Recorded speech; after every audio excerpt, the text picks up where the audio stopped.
welcome you all in Shape Creation Academy of Accounts. Students, हम जो हमारी series चल रही है दैट इज जो हमारी वीडियोस में हम जो कवर कर रहे हैं आपकी वीडियोस में वो हम कवर कर रहे हैं the topic which is related to discounts, यानी कि जो हम एंट्रीज पास ऑन करते हैं डिस्काउंट्स रिलेटेड वो हम किस तरीके से पास ऑन करते हैं। ठीक है, तो आज हम अगेन एक कॉम्प्लेक्स प्रॉब्लम स्टडी करेंगे which is related to discount. ठीक है, तो आप देख सकते हैं मेरा board that is the golden rules of accounting, या पासिंग जनरल एंट्रीज भी बोल सकते हैं आप इनको, और ये आपके ट्रिक्स। सेकेंड पार्ट है मेरे बोर्ड पे, ये मैंने कुछ एंट्रीज लिखी है which is related to discount and that is the format of journal. तो फटाफट निकाल लीजिए नोटबुक और पेन, स्टार्ट करते हैं आज का सेशन। सी फर्स्ट एंट्री हम स्टडी करेंगे। ठीक है, sold goods to Kailash of the list price of 1 lakh at trade discount of 15%। Again आपको इस एंट्री के अंदर फर्स्ट ये इन्फॉर्मेशन गिवन नहीं है कि it's a cash based transaction और it is a credit based transaction. Clear? तो अगर ये इन्फॉर्मेशन गिवन नहीं होती कि कैश बेस्ड ट्रांजैक्शन है या क्रेडिट बेस्ड ट्रांजैक्शन है, इन दैट केस आपको एंट्रीज में ये चेक करना है कि क्या किसी पर्सन का नेम गिवन है। यस, पर्सन का नेम गिवन है, दैट इज कैलाश। अगर पर्सन का नेम गिवन होता है तो it's a credit based transaction, अगर पर्सन का नेम गिवन नहीं होता तो it's a cash based transaction. Clear? ठीक है, तो ये आपको समझ में आ चुका है कि ये तो यहाँ पे क्रेडिट बेस्ड ट्रांजैक्शन है, यानी कि आपकी फर्म ने कैलाश को गुड्स सोल्ड किए हैं और किस पे सोल्ड किए हैं, क्रेडिट पे सोल्ड किए हैं। डन? तो एंट्री पास ऑन करते हैं। आपने गुड्स सोल्ड किए कैलाश को, 1 लाख रुपीज उनका लिस्ट प्राइस था, डिस्काउंट है 15%, और ये साफ क्लियर मेंशन है कि कौन सा डिस्काउंट है आपका, ट्रेड डिस्काउंट है। कौन सा डिस्काउंट है, ट्रेड डिस्काउंट है। तो आपके माइंड में एकदम से आ जाना चाहिए कि ट्रेड डिस्काउंट को हम एंट्रीज में शो नहीं करेंगे, यानी कि जो हम एंट्री पास ऑन करेंगे सीधा हम क्या करेंगे, यहाँ पे अमाउंट में हम डिडक्ट करके दिखा देंगे। ठीक है, अब एंट्री पास ऑन करते हैं बाय यूजिंग दीज रूल्स। अब गुड सोल्ड की है, व्हाट कम्स इन, कैश तो आ नहीं रहा, व्हाट गोज आउट, गुड्स जा रहे हैं। राइट? अब गुड्स सोल्ड कर रहे हो आप, तो आपको ये पता चल गया कि आप क्रेडिट किसको करेंगे। तो यहाँ पे ईयर 2020 में 1 2 सेल्स, ये पता चल गया आपने अपने गुड्स सोल्ड किए 2 सेल्स अकाउंट। अब किसको सोल्ड किया, कैलाश को। अब अगर आपको ये पता लगाने के आपने कैलाश को डेबिट क्यों किया है, तो स्टूडेंट्स आपने गुड्स कैलाश को क्रेडिट में सोल्ड किया है, यानी कि आप कैलाश से इन फ्यूचर में पेमेंट लोगे। आप कैलाश पे आपका राइट है, यानी कि आपका राइट अराइज हो गया, आपकी एसेट अराइज होगी, और अगर एसेट इंक्रीज होती है तो क्या करते हैं, डेबिट। इसलिए मैंने यहाँ पे कैलाश को क्या किया है स्टूडेंट्स, डेबिट किया है। डन? अब 1 लाख के ऊपर 15% ट्रेड डिस्काउंट, तो अगर 1 लाख के ऊपर 15% मैं कैलकुलेट करूँ तो कितना आएगा आपका, 15,000 रुपीज, और 1 लाख में से अगर 15,000 माइनस करूँ तो कितना आ जाएगा आपका, 85,000।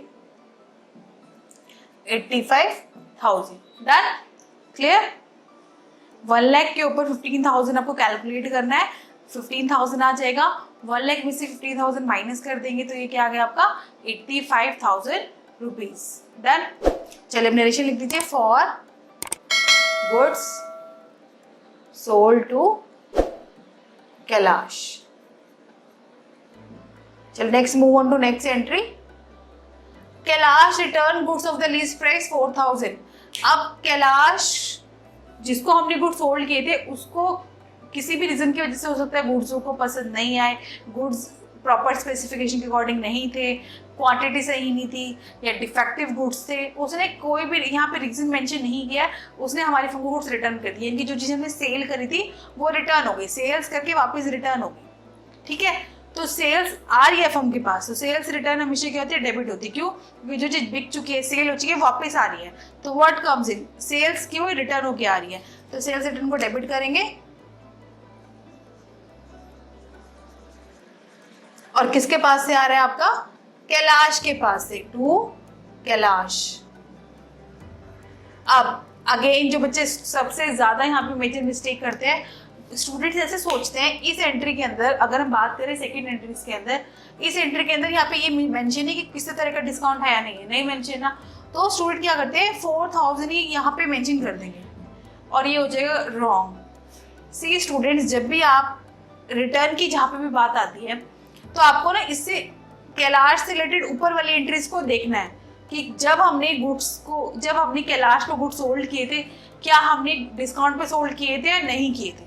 अगर नहीं किए थे तो ये 4000 आप लिख दो, कोई प्रॉब्लम नहीं होगी। बट अगर हमने ऊपर कैलाश को डिस्काउंट पे गुड सोल्ड किए थे तो रिटर्न करते टाइम भी आप इस अमाउंट पे डिस्काउंट कैलकुलेट करोगे, क्योंकि यहाँ पे लिस्ट प्राइस गिवन है। यानी कि 4000, यहाँ पे 1 लाख आपका लिस्ट प्राइस है, उसकी वैल्यू कितनी है 85,000। तो अगर आपके पास 1000 रुपये के गुड्स रिटर्न होके आए हैं, 4,000 रुपीज, सॉरी 4,000 है ये, तो अगर आपके पास 4,000 के गुड्स रिटर्न होके आए हैं तो ये तो इसका लिस्ट प्राइस है, इसका एक्चुअल प्राइस क्या था। समझ में आ गया मैं क्या बता रही हूँ आपको। जब भी आप गुड्स रिटर्न करोगे उस पर्टिकुलर एंट्री से रिलेटेड आप ऊपर चेक कर लो। जैसे यहाँ पे मैंने कैलाश ने हमें गुड्स रिटर्न किए हैं, तो आप ये चेक करो कि जब हमने गुड्स कैलाश को सोल्ड किए थे उस टाइम कोई डिस्काउंट तो नहीं था। अगर है तो रिटर्न जिन गुड्स पे किए हैं हमने, तो उस पर भी हम डिस्काउंट कैलकुलेट करेंगे। ठीक है, क्लियर। तो 4,000 पे मैं ऊपर वाला ही डिस्काउंट कैलकुलेट करूंगी। 4,000 पे 15% निकालूंगी तो आ जाएगा मेरा 600, और 4,000 में 600 में माइनस कर दूंगी तो कितना आ जाएगा 3,400। यानी कि एक्चुअल में कैलाश ने आपको 4,000 के गुड्स थे, बट उनका एक्चुअल प्राइस कितना था 3,400, वो आपको रिटर्न कर दिए। नरेशन लिख दो, फॉर गुड्स रिटर्न, बस ये लिख सकते हो, या बाय कैलाश ये भी लिख सकते हो। डन। चलो next, move on to next entry. Received cash from Kailash, the amount due from him under the cash discount of 5%। ठीक है, क्लियर है। आप क्या कह रहे हैं, आपको कैलाश से पेमेंट मिल गई। अब हमें यहाँ पे कैलाश से कितनी भी पेमेंट मिली हो, आपको स्टूडेंट्स ये देखना है कि आपको कैलाश से पेमेंट लेनी कितनी थी। उसके लिए आपको ये एंट्रीज देखनी पड़ेंगी। आपने कैलाश को कितने के गुड्स सोल्ड किए थे, 85,000 के गुड्स सोल्ड किए थे। कैलाश ये रिटर्न कितने के कर दिए, 3,400 के। तो आपको कितनी पेमेंट करनी पड़ेगी, सॉरी कितनी पेमेंट आपको रिसीव होगी। आपको कितनी पेमेंट रिसीव होनी है, payment received, to be received कर सकते हो आप। आपको 81,600 की पेमेंट रिसीव होनी है। ठीक है, बट आपको पेमेंट रिसीव हुई है बाय डिडक्टिंग कैश डिस्काउंट 5%, यानी कि आपको पूरी 81,600 पेमेंट नहीं मिली, आपको इसका 5% काट के पेमेंट मिली। तो हम इसका 5% निकाल लेंगे, या आप कैलकुलेट कर लो जितना आएगा। ये जितना भी अमाउंट आएगा वो आप यहाँ पे मेंशन करोगे और माइनस करके आप वो पेमेंट आपको रिसीव हो जाएगी।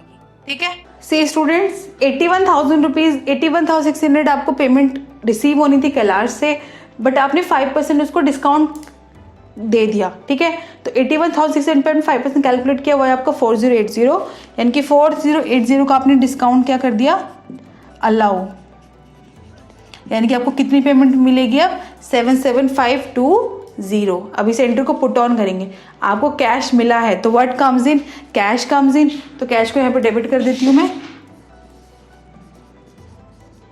अब ये तो आपको पता होना चाहिए कि यहाँ पे डिस्काउंट है, कैश डिस्काउंट।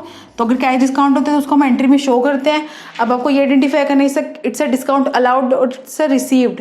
तो आप जब भी आपको पेमेंट रिसीव होती है तो आप डिस्काउंट अलाउ करते हो, और डिस्काउंट अलाउ करते हो तो it's a loss for your firm, और लॉस को हम क्या करते हैं, डेबिट। तो ये भी चेक कर लिया हमने। और अगर आपको ये नहीं आ रहा तो आप ये भी ट्रिक लगा सकते हो जो मैंने आपको बताई है कि जो डिस्काउंट होती है वो हमेशा कैश के साथ चलता है। अगर कैश डेबिट है तो डिस्काउंट भी डेबिट होगा, अगर कैश क्रेडिट है तो डिस्काउंट भी क्या होगा, क्रेडिट होगा। ठीक है, तो यहाँ पे मैं डिस्काउंट को डेबिट कर देती हूँ, डिस्काउंट अलाउड डेबिट, और ये पेमेंट मिली किससे, आपको कैलाश से। अब कैसे अमाउंट पुट ऑन करेंगे, आपको कैलाश से कितनी पेमेंट मिली थी, 81,600, बट आपको 81,600 नहीं मिली क्योंकि आपने 4080 का डिस्काउंट दे दिया। तो आपको कितनी पेमेंट मिली है, 77,520। क्लियर, देख लीजिए आप। और ये आपको वर्किंग नोट बनाना है एग्जाम के अंदर, आपको वर्किंग नोट बना के ये पूरी कैलकुलेशन ऐसे शो करनी है। आप नरेशन लिख दीजिए, for cash received from Kailash. Clear, चलिए डन। समझ में आ गया आपको एग्जाम्पल। अगर आपको फिर भी इसमें कोई भी किसी भी तरह की क्वेरी है तो नीचे आप मुझे कमेंट सेक्शन में लिख सकते हैं। तो अगर आपको मेरी वीडियो पसंद आई हो तो प्लीज़ इसे लाइक करिए, शेयर करिए, सब्सक्राइब करिए and also hit the bell icon. Thank you so much students, good luck.